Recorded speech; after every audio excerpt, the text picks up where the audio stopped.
If you would have told me years ago that I would be a naturalist guide out in Yellowstone National Park studying animal behavior, I would have thought, interesting, but highly unlikely. Let me tell you what happened. I went out there in 2010 with my mother.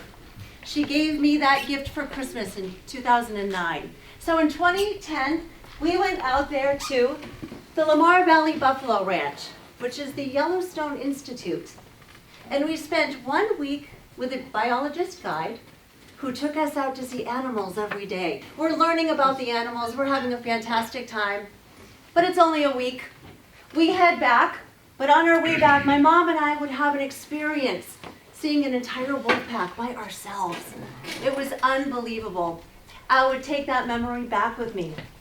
I had to come back to work because I had offices, one here in Massachusetts and one down in South Florida, and I needed to get back to work.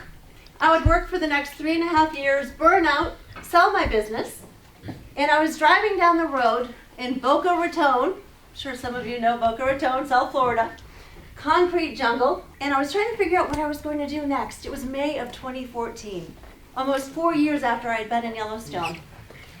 And I was looking around thinking, whatever I'm going to do, I need some nature. And I called my mom right then from my car. And I said, Mom, can you send me the number of your friend in Montana? And she said, why? And I said, I'm going to go out there for the summer. And she said, really? As if she didn't believe me. And I said, just send me the number. And she did. Within 10 days, I had the one affordable house in Silvergate, Montana. I landed at the Bozeman Airport with 2 suitcases, and that was it. I got to my little house in the woods. Population of Silvergate, by the way, 10 people. My neighbors were a couple of moose, a resident bison, a territorial black bear that liked to poop on my doorstep, just to remind me who was boss. I did not have a TV. I had a book in every room. Didn't have cell service even. Can you imagine 2014, no cell service? What I did have was Yellowstone National Park, 1 mile away from where I lived. So I spent the summer going into the park, learning those animals. Now, I had spent my life with my mom raising orphaned wildlife and taking care and rehabbing animals. So they were very close to me already. So spending time with them was my love. But what happened next was unbelievable. Summer rolled into fall, and I didn't want to leave, and I didn't. And then winter, and I still didn't want to leave, even though it was minus 37 sometimes. I spent the next 3 years in Montana studying the animals. I worked with the best of the best, the experts, the people you see on 60 Minutes, the guys who do documentaries. Those were my mentors.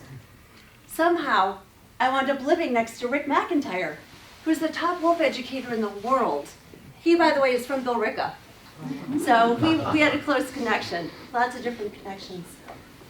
So I found myself, after volunteering, listening, learning, assisting, suddenly I was taking jobs. I worked for Road Scholar. I worked for GTA, a student guide company. I started to work for a couple of big ones, and then I got to my real love. I worked for a little wildlife guide company. And then in 2020, I started my own, Lamar Valley Touring. And I've been running that company now and guiding since then. I spend half of my time in Montana and half of my time on the East Coast. I like to say that I have a degree, my bachelor's degree is from Emerson College in Boston, but I have a self-taught master's in Yellowstone. So let's go there. So this guy, he had just jumped out of the water. You can see he is actually shaking off. My buddy Jill took that photo and she said, the bears are out, where are you? So it was time for me to get back to Yellowstone a couple years ago. And that is the sign that's right out of Silvergate, Montana. Where is Yellowstone? 2,400 miles from where we are sitting right now is our first national park. I don't think you can see the laser here, but that's, that's okay. So Yellowstone is right in the corner here. 96% in Wyoming, 3% in Montana, and one little sliver in Idaho. Its 2.2 million acres are about the size of Rhode Island and Delaware combined, or 1/4 the size of Massachusetts. It sits on top of a super volcano, so it's on a hot spot. What does that mean? It means that it's got 50% of the world's geothermal activity. Old Faithful, anybody know that? Yes. Yes, everybody knows Old Faithful. Guess what? There are 5 better geysers than Old Faithful. You just got to know what they are. And we've got the Grand Prismatic, the unbelievably beautiful hot pool, full of thermophilic activity that gives it these gorgeous colors. And then we've got the Grand Canyon of the Yellowstone River. I bet a lot of people don't know that we have a Grand Canyon in Yellowstone. It's a lot smaller than in Arizona, our big one, but it is certainly as glorious. So, the lower falls of the Grand Canyon of the Yellowstone River hosts one of the tallest waterfalls, so we've got hundreds of them in Yellowstone as well.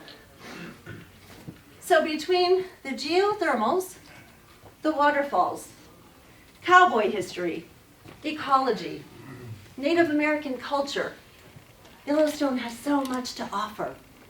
But we are here tonight for what I love, and that would be the megafauna, the largest land mammal in North America, the fastest, the scariest, and the most misunderstood. We've got 67 native mammals in Yellowstone National Park. We have 1 non-native. We've got almost 300 birds. We have reptiles. We have amphibians. We're not going to talk about those tonight. That's a whole other talk. Somehow I have to condense 8 hours to 40 hours of what I usually teach into 1 hour tonight. So bear with me, folks, if I'm talking fast and moving quickly.